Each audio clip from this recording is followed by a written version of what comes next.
Hello അസ്സലാമു അലൈക്കും. ഇന്നത്തെ വീഡിയോ നേന്ത്രപ്പഴം കൊണ്ട് ഉണ്ടാക്കാൻ പറ്റിയ വളരെ ടേസ്റ്റി ആയിട്ടുള്ള ഒരു അടിപൊളി പലഹാരമാണ്.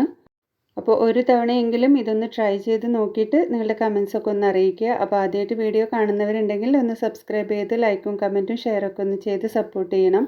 ഇനി ഇതുണ്ടാക്കാനായിട്ട് പാനിലേക്ക് 1 ടേബിൾ സ്പൂൺ നെയ്യിട്ട് കൊടുത്തതിന് ശേഷം 2 നേന്ത്രപ്പഴം ചെറുതാക്കി കട്ട് ചെയ്തിട്ട് നന്നായിട്ടൊന്ന് വാട്ടിയെടുക്കുക. നല്ല ഗോൾഡൻ ബ്രൗൺ ആയി കഴിഞ്ഞാൽ ഇതിലേക്ക് 1 ടേബിൾ സ്പൂണും കൂടെ നെയ്യ് ചേർത്ത് കൊടുക്കാം.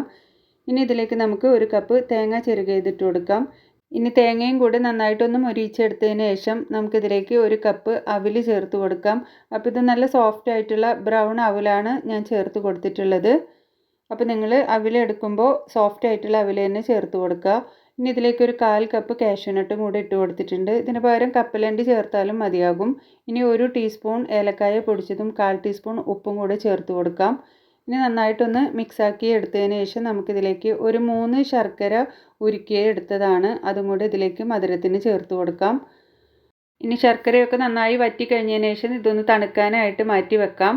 ഇനി ഒരു ബൗളിലേക്ക് 1 കപ്പ് മൈദ, 1/4 കപ്പ് അരിപ്പൊടി, 1/4 ടീസ്പൂൺ ബേക്കിംഗ് സോഡ കൂടെ ചേർത്തിട്ട് നല്ലപോലെ ഒന്ന് മിക്സാക്കി എടുക്കാം. ഇനി നേരത്തെ റെഡിയാക്കി വെച്ചിരിക്കുന്ന അവിലിൻ്റെയും പഴത്തിൻ്റെയും മിക്സ് നല്ലപോലെ തണുത്തതിന് ശേഷം ഇതിലേക്ക് ഇട്ട് കൊടുക്കാം. ഇതിട്ട് കൊടുത്തതിന് ശേഷം നമുക്കിതിലേക്ക് 1 കപ്പ് പാലും കൂടി ചേർത്ത് കൊടുക്കാം. അപ്പോൾ പാല് ഞാനിവിടെ കുറേശ്ശെയായിട്ട് ചേർത്ത് കൊടുക്കുന്നുണ്ട്. കുറച്ച് കുറച്ചായിട്ട് ഒഴിച്ച് കൊടുത്തതിന് ശേഷം ഇത് നല്ലപോലെ ഒന്ന് മിക്സാക്കിയിട്ട് എടുക്കാം. അപ്പോൾ ആദ്യം തന്നെ മുഴുവൻ ഒഴിച്ചു കൊടുത്താൽ മാവ് ലൂസായി പോകണ്ടെന്ന് വിചാരിച്ചിട്ടാണ് കുറേശ്ശെയായിട്ട് ഒഴിച്ചു കൊടുക്കുന്നത്. അപ്പോൾ ഈ 1 കപ്പ് മുഴുവനോടെ തന്നെ ഇതിലേക്ക് ആവശ്യമായിട്ട് വന്നിട്ടുണ്ട്. നല്ലപോലെ ഒന്ന് മിക്സാക്കി എടുത്തതിന് ശേഷം നമുക്കിതിലേക്ക് 2 കോഴിമുട്ട കൂടെ ചേർത്ത് കൊടുക്കാം. ഇനി കോഴിമുട്ട ചേർത്ത് കൊടുത്തതിന് ശേഷം ഇതെല്ലാം കൂടി ജസ്റ്റ് ഒന്ന് മിക്സാക്കിയിട്ട് എടുത്താൽ മതി. ഇനി എഗ്ഗ് ഒഴിവാക്കണം എന്നുള്ളവർക്ക് ഇത് വേണമെങ്കിൽ സ്കിപ്പ് ചെയ്യാം. അല്ലാതെ തന്നെ ഈ ഒരു പലഹാരം ഉണ്ടാക്കിയെടുക്കാനും പറ്റും. എഗ്ഗും കൂടെ ചേർത്താൽ നല്ല ടേസ്റ്റ് ഉണ്ടാവും. ഇനി ഒരു പാൻ ചൂടായി കഴിഞ്ഞാൽ അതിലേക്ക് കുറച്ച് നെയ്യ് ഒന്ന് തടവി കൊടുക്കുക. ഇനി ഇതേപോലെ കുറേശ്ശെയായിട്ട് ഒഴിച്ച് കൊടുത്തിട്ട് നമുക്കിതൊന്ന് ചുട്ടെടുക്കാം.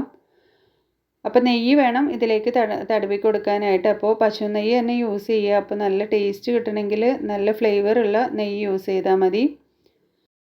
അപ്പോൾ ഇനി ഇതെല്ലാം നമുക്കിതൊന്ന് തിരിച്ചിട്ട് കൊടുക്കാം. അപ്പോൾ ഇത് പെട്ടെന്ന് തന്നെ നമുക്ക് ആയി കിട്ടും. നല്ല ടേസ്റ്റി ആയിട്ടുള്ള നല്ലൊരു പഴത്തിൻ്റെ പലഹാരമാണ്. അപ്പോൾ എല്ലാവരും ഇതെന്തായാലും ഒന്ന് ട്രൈ ചെയ്ത് നോക്കണം. അപ്പോൾ ഇനി ആദ്യമായിട്ട് എൻ്റെ ചാനൽ കാണുന്നവരുണ്ടെങ്കിൽ ഒന്ന് സബ്സ്ക്രൈബ് ചെയ്ത് സപ്പോർട്ട് ചെയ്യണം. കൂടെ ആ ബെൽ ബട്ടനും കൂടെ ഒന്ന് എനേബിൾ ചെയ്താൽ നിങ്ങൾക്ക് ഞാനിടുന്ന വീഡിയോസ് എല്ലാം നോട്ടിഫിക്കേഷനായിട്ട് കിട്ടും. അപ്പോൾ എല്ലാവരും ഒന്ന് ലൈക്കും കമൻറ്റൊക്കെ ചെയ്തിട്ട് ഒന്ന് സപ്പോർട്ട് ചെയ്യുക. അപ്പോഴാണ് ഞങ്ങളുടെ വീഡിയോസിനൊക്കെ റീച്ച് കിട്ടുക. അപ്പോൾ ഇനി അടുത്ത വീഡിയോയിൽ കാണാം. അതുവരേക്കും താങ്ക് യു.